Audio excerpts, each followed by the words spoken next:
punya karakter, tidak bisa memberikan contoh. Karena apa?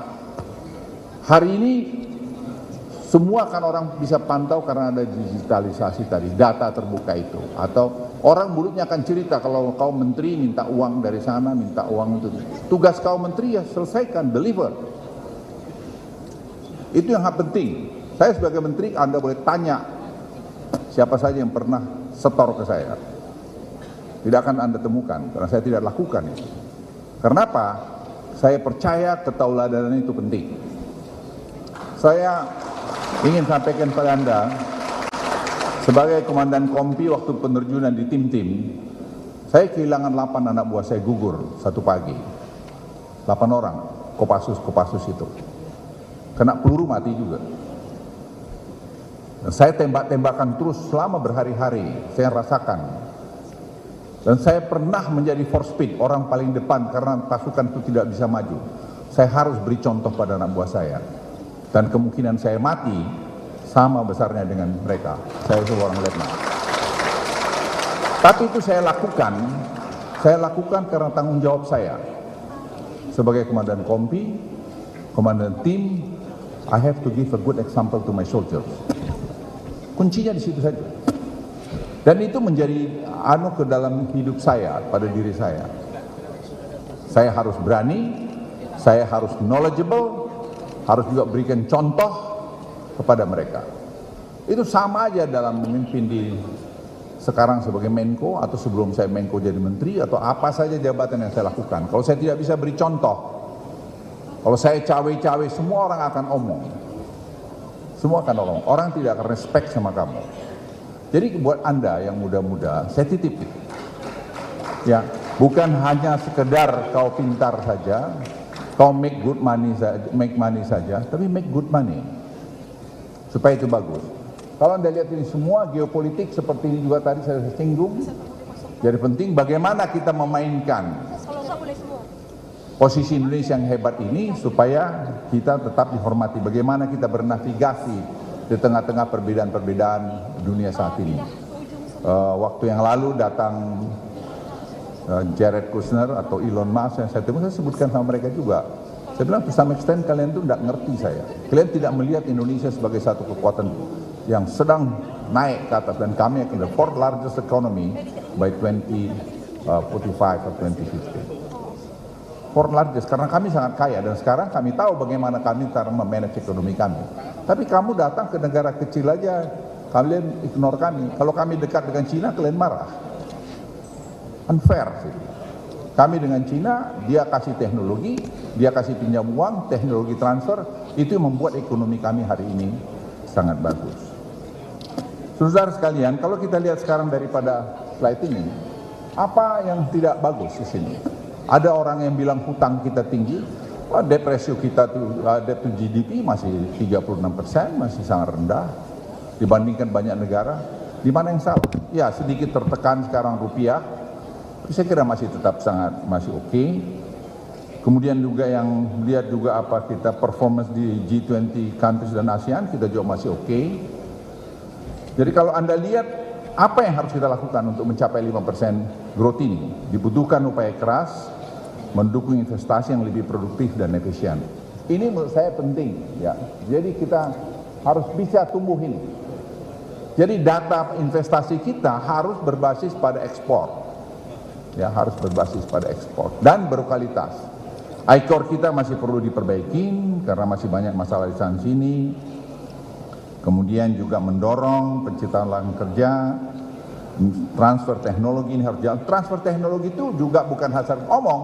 Kita harus mulai dengan research-nya bersama saya dengan mereka. Di dalam research ini nantilah ada terjadi teknologi transfer tadi. Saya beritahu pada Anda sekalian, anak-anak muda Indonesia, itu kita kerjasama dengan Beijing Genomic Institute.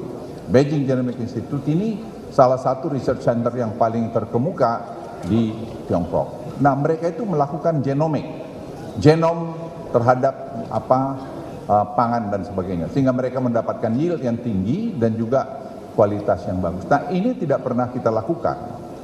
Kita hanya omong-omong saja teknologi transfer. How teknologi transfer itu bisa terjadi? Kami kerjasama dalam konteks high level dialogue Tiongkok Indonesia di mana dari Indonesia saya ketuanya, dari pihak Tiongkok adalah Wang Yi. Apa yang kami usul ini? Kami usulkan, bisa nggak kita bikin supaya anak-anak Indonesia ini sekolah di Tsinghua.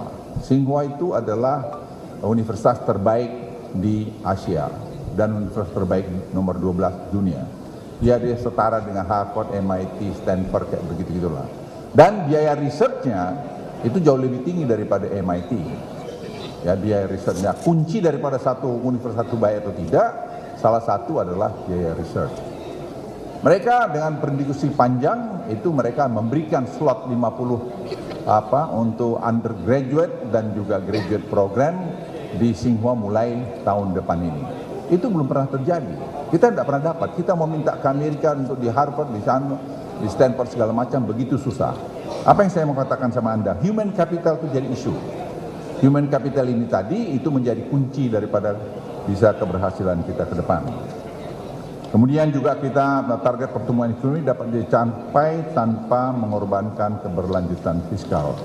Ini di kantor saya mereka membuat satu economic model yang ini sehingga kita bisa lihat 5 tahun ke depan itu kita sebenarnya tidak ada masalah dengan budget defisit 2,5% itu. Tidak ada masalah. Jadi kalau orang ribut di luar bangga gini Bogor itu tidak ada. Ini kita bisa menyelesaikan ibu kota, kita bisa menyelesaikan tadi tol Sumatera, kita juga bisa menyelesaikan proyek-proyek lain, makan bergizi, yang itu kan dilakukan secara bertahap dengan membangun. Saya kira ide Presiden terpilih untuk membuat SMA unggul 20 secara bertahap dan dikaitkan dengan makan bergizi, dan itu kita kaitkan dengan program graduate program seperti Tsinghua dan juga nanti Ivy League. Itu suatu langkah yang super strategis untuk menatap Indonesia emas tahun 2045. Anda lihat angka-angka ini, saya nggak usah jelaskan panjang lebar, Anda saya kira paham. Kita nggak ada masalah. Hutang kita masih sangat reasonable untuk dibayar. Koordinasi peningkatan defisit dalam batas realokasi belanja menjadi produktif, dan semua kita lakukan secara bertahap, berkelanjutan. Fiskal ini juga akan terjaga. Anda lihat angka-angka ini masih tak bagus. Rasio hutang kita, rasio bunga hutang kita semua ditata dengan baik. Dan ini pengalaman dari pemerintah. Indonesia belum pernah juga saya kira gagal bayar berpuluh-puluh tahun. Nah, prioritaskan untuk melanjutkan proses transformasi ekonomi yang terus berjalan. Ini saya kira next slide ya, saya kira berjalan. Kemudian pertumbuhan ekonomi melalui industrialisasi, hilirisasi sumber daya alam harus dilanjutkan, dan ini Anda lihat contoh hilirisasi ya seperti ini. Angka ini menunjukkan dulu kita ekspor nikel ore hanya 2 miliar dolar, tahun lalu kita ekspor hampir 40 billion dollars, tahun 2030 dengan turunannya sampai pada perfusor, katot semua itu mobil listrik kita akan bisa ekspor 70 billion dollars. Di mana Anda dapat seperti itu? Kita belum bicara tadi mengenai seaweed. Seaweed ini jadi kita negara terbesar di dunia sampai seperti nikel. Seperti nikel ore. Seaweed ini Anda kalau masuk bisnis, saya usulkan anak-anak muda kalian pertimbangkan. Sekarang itu ada deputi saya Firman, Anda bisa tanya berapa maju kita sekarang dalam studi mengenai seaweed. Seaweed ini sama saja karena ini ramah lingkungan, terus bisa menjadi etanol, bisa tadi juga menjadi degradable plastik, bisa menjadi pupuk organik dan seterusnya dan seterusnya. Ini sekarang menjadi program pemerintah ke depan ini. Kemudian investasi hilirisasi kita masukkan pada ekosistem. Kita bicara ekosistem, tidak bicara hanya satu arah saja. Jadi semua bahan mineral kita bangun dalam ekosistem yang terpadu. Dan itu sekarang sedang jalan. Ya akhirnya Uni Eropa juga mau negosiasi dengan kita. Mereka yang file kita ke WTO, sekarang mereka mulai pikir. Mereka bilang asal kalian layer kedua ketiga jangan kalian larang ekspor. Kita memang tidak ada rencana untuk melarang itu. Jadi tadi kita dari nikel ore memang turunan yang paling tinggi, nilai tambahnya adalah sampai kepada stainless steel. Setelah itu masuk prekursor katot segala macam, kita silahkan aja diekspor. Nah ini mereka mau, dan saya bilang ya harus dikaitkan dengan kelapa sawit. Kalian tidak bisa begitu. Jadi kita punya power. Masalahnya kadang-kadang kita tidak bangga jadi bangsa Indonesia. Kita merasa ya ini kurang, memang kurang, masih banyak. Kalau udah kurang sekarang nggak ada lagi pemilihan, kalau nggak ada yang kurang sekarang nggak ada lagi pemilihan presiden. Ya kau jadi begitu aja. Ya makanya kalau ada lagi yang kurang perlu diperbaiki, kita carilah pemilihan presiden lagi 2029. Ya kalau kau mau jadi presiden silakan. Ya entah presiden taksi, entah presiden apa kan. Nah, ini terjadi kepada ekosistem lithium baterai, ini saya kira sedang berjalan. Ini sekarang kita paling maju. Saya bilang sama orang Amerika ini, saya bilang, kamu tahu nggak? Kalian jangan marah-marah sama kami kenapa deal sama Cina. Kalian itu 9 tahun di belakang Cina dalam teknologi HPAL. 9 tahun. Yang ngomong itu Tesla. Bukan kita yang ngomong, bukan Cina yang ngomong. Kalian mana bisa beli waktu? Kalian tidak bisa beli waktu. Jadi kami kerjasama sama dia. Kalau tidak, ekonomi kami tidak seperti hari ini. Kami paham kok, kami nggak bodoh-bodoh amat kok. Ya, saya bilang, hey guys, you guys not stupid. We understand this number. Ya kita nggak mau ikut kalian ikut jadi bodoh, nggak mau. Ya, ini kalau Anda lihat, saya kasih number ini sama dia. Kemudian saudara sekalian, ini masih banyak sekali turunannya. Next slide. Ini kita di sini iron steel ini masih banyak sekali ini turunan. Kemarin saya bicara bagaimana bikin garpu, bagaimana bikin sendok, alat suntik, bagaimana tadi bikin pharmaceutical equipment untuk operasi segala macam. Itu kan dari iron steel. Kita udah punya, kita yang paling besar sekarang ini. Turunannya ribuan masih. Anda jangan hanya berpikir quick bisnis, hanya tambang aja. Itu pertanian udah lebih besar untungnya daripada pertambangan. Maka saya anjurkan pada Anda masuk misalnya kepada tadi rumput laut tadi. Kemudian sektor kemaritiman saya sudah singgung tadi, masalah kita masih kecil sekali angkanya, peluangnya sangat besar sekali. Anda masuk ke sini. Jangan hanya lihat batu bara aja. Batu bara kamu nggak akan bisa main-main lagi untungnya. Nanti saya jelaskan. Simbara itu akan mengontrol setiap sen yang keluar dari tambang batu bara. You cannot play around with this anymore. Kemudian digitalisasi menjadi kunci. Ini digitalisasi menurut saya, ini GovTech ini dan simbara-simbara ini semua, itu menjadi kunci membuat negeri ini menjadi efisien. Akan mengurangi korupsi. Anda lihat, saya sudah bilang, orang masih bilang KPK itu di bonsai. Apanya di bonsai? Itu yang bikin e-katalog itu kan KPK juga ikut. Direktur pencegahan. Dengan kami kerjasama. Kita lakukan itu. Sehingga orang tidak perlu lagi melakukan tangkap OTT. Anda lihat sekarang mana? Dulu saya dibully, dibilang kenapa Pak Luhut tuh nggak setuju OTT. Ya nggak setuju lah. Kalau bisa tanpa OTT, kenapa bisa OTT? Ya. Kan kampungan itu, nyadap telepon, atau sadap dia lagi bicara sama istrinya, wah enak tadi malam katanya, kan repot ya kan, sorry ya, itu kan tidak benar. Tapi kalau kau nyadap 50 juta, pada 50 juta data karena banyak dampaknya kepada negara korupsi. Padahal korupsi di kita, saya bilang sama orang-orang bule-bule itu, yeah, there are so many corruption Indonesia, maybe 500,000, $1 million, and so you guys only one corruption, maybe $1 billion, $2 billion. What's the difference? Apa bedanya? Korupsi kau yang gede, 1 miliar, $2 miliar. Jadi saudara sekalian, kita sebagai bangsa jangan mengkerdilkan bangsa kita sendiri. Ini Anda lihat juga dorong peningkatan penerimaan negara, kontribusi PNBP, terus meski harga komoditas turun, mengurangi kesempatan korupsi. Ini digitalisasi yang kita lakukan itu. Kamu cek sepanjang sejarah Republik Indonesia belum ada begini. Kemarin saya bicara di depan 400 anak-anak muda Indonesia yang terlibat dari GovTech itu di Peruri. Mereka digaji antara 80 jutaan. Mereka yang bikin, saya bilang sama mereka, nasib bangsa ini itu game changer ini, government teknologi ini di depan kalian. Tidak bisa main-main lagi. Jadi Anda jangan berharap mau bikin quick yield dengan bermain-main. Tidak bisa, it's over. Kau bisa dan pasti akan ketahuan. Kemudian kalau kita lihat di depan lagi agenda utama dikelaraskan dengan Komitmen Indonesia dalam mengurangi karbon dan pencapaian net zero emission. Net zero emission ini tanpa carbon capture CCS, carbon capture sufficient itu tidak akan jalan. Dan di Indonesia yang paling besar CCN depleted reservoir itu kita punya sampai hampir 600 gigaton. We are the largest CCS di dunia. Dan itu bisnis baru, bisnis ke depan 10 tahun ke depan ini. Dan orang harus inject CO2-nya ke dalam depleted reservoir atau salin liquefier tadi. Karena tanpa itu tidak akan pernah zero emission dicapai 2050. Ini bisnis lagi, sama dengan tadi mengenai carbon trading. Carbon trading harus jalan. Ini masih ada yang kampungan.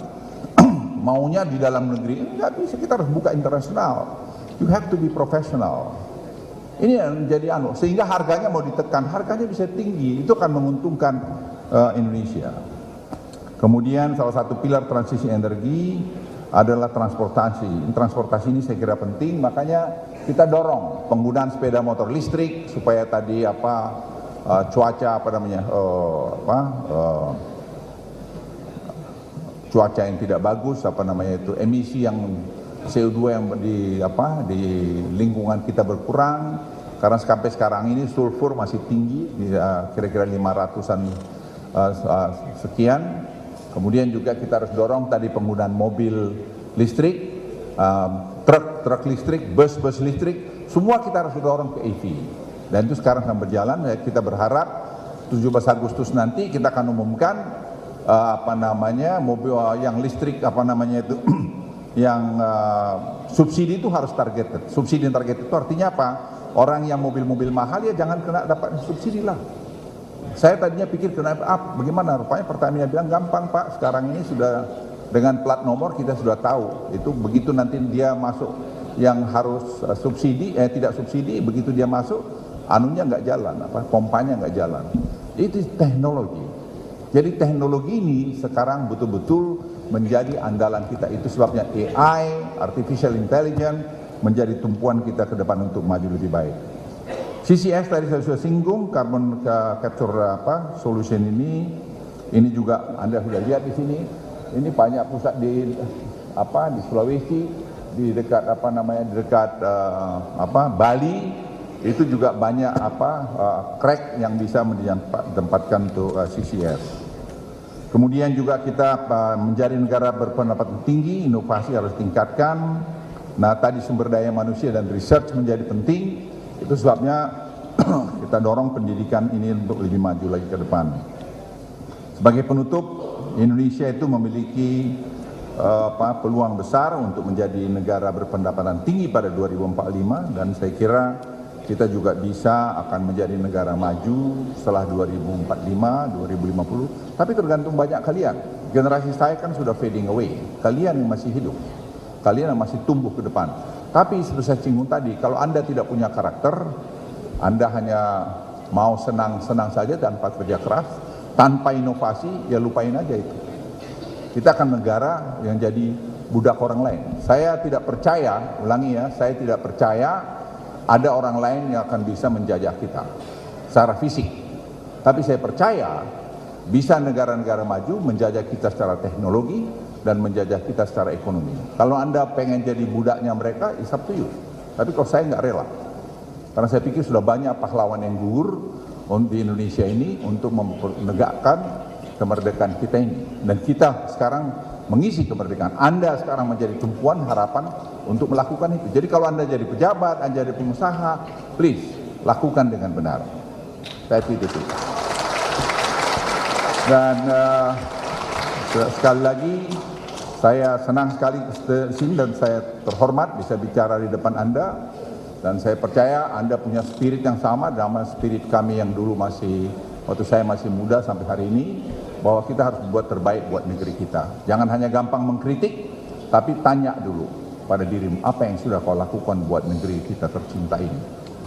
Sekian, terima kasih. Wassalamualaikum warahmatullahi wabarakatuh. Terima kasih atas sambutannya dan mohon untuk masih tetap berada di atas panggung. Bapak izin mohon untuk masih tetap berada di atas panggung, dan kami persilahkan kepada Wakil